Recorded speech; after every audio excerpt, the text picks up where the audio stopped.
Assalamualaikum warahmatullahi wabarakatuh.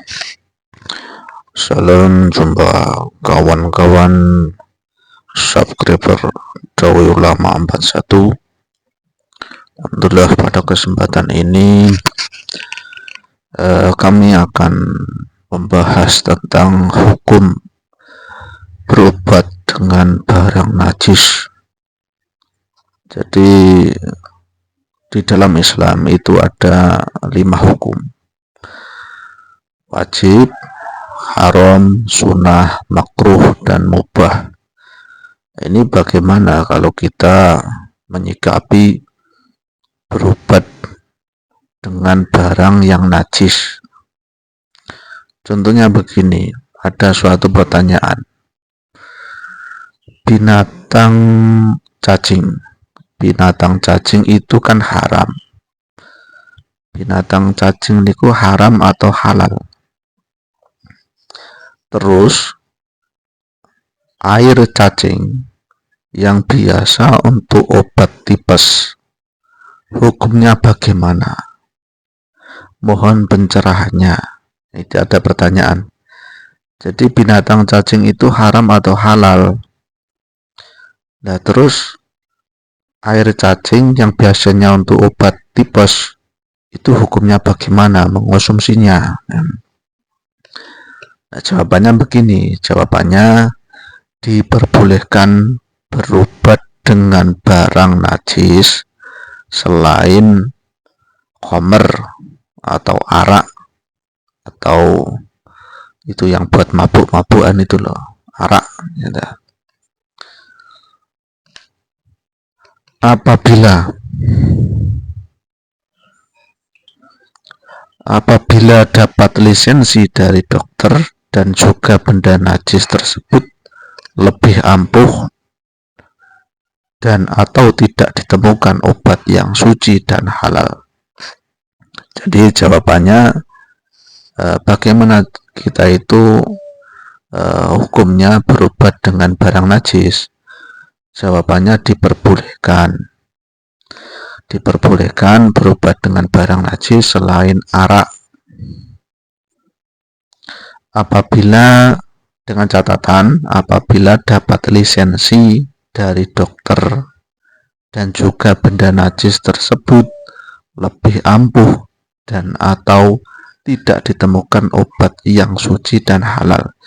Jadi catatannya kita diperbolehkan berobat dengan barang yang najis itu yang pertama dapat lisensi dari dokter memperbolehkan. Dan yang kedua, benda najisnya itu diteliti lebih ampuh dari obat-obatan biasa. Yang ketiga, tidak ada obat yang suci dan halal yang ditemukan. Jadi ada 3 syarat ya.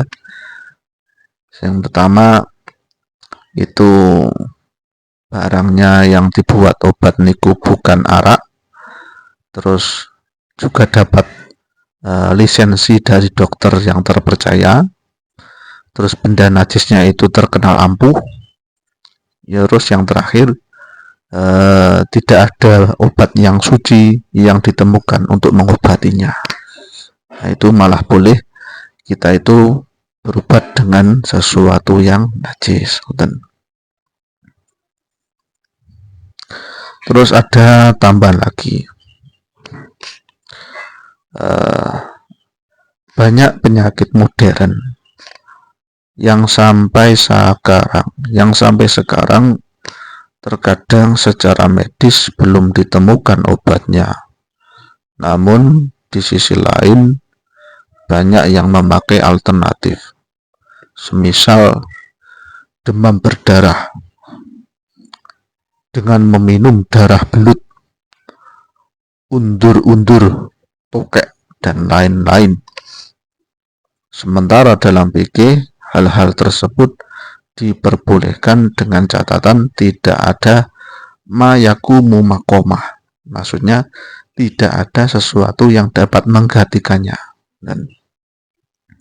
Nah, pertanyaannya, dalam pengobatan modern itu, penyakit modern itu, maksudnya penyakit yang secara medis itu tidak ditemukan obatnya, itu bagaimana ukuran menentukan suatu benda itu dikatakan mayakumu makomah, dalam artian semisal harus dengan perkataan dokter.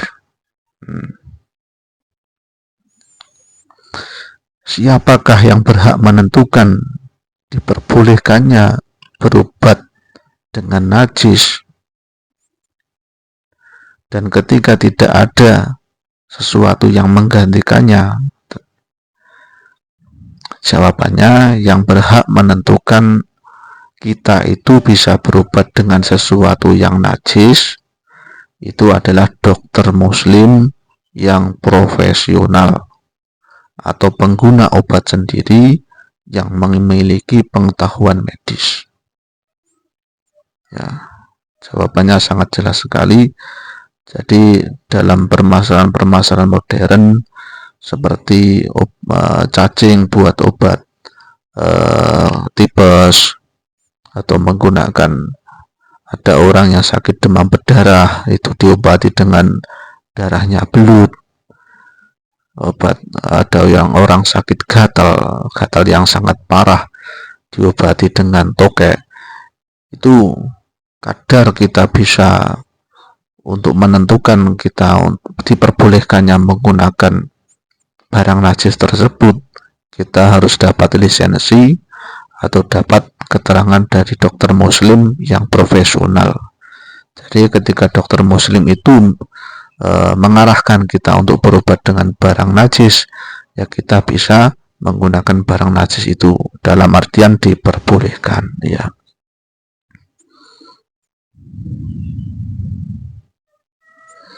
Ya, sekian keterangan dari kami mengenai bagaimana hukum kita menggunakan barang najis. Hukumnya adalah diperbolehkan. Jadi untuk kawan-kawan yang mungkin sedang sakit tipes, yang lama sekali belum menemukan obatnya, nanti bisa bertanya kepada dokter muslim. Dokter muslim ini adalah dokter yang beragama Islam, ya. Nanti bisa bertanya, apakah boleh, Dok, saya berobat dengan cacing supaya cepat sembuh? Bisa nanti Anda datang ke dokter, nanti minta persetujuan atau minta pendapat dari dokter, ya. Semoga bermanfaat, bisa like, share, dan komen. Sekian dari kami. Wassalamualaikum warahmatullahi wabarakatuh.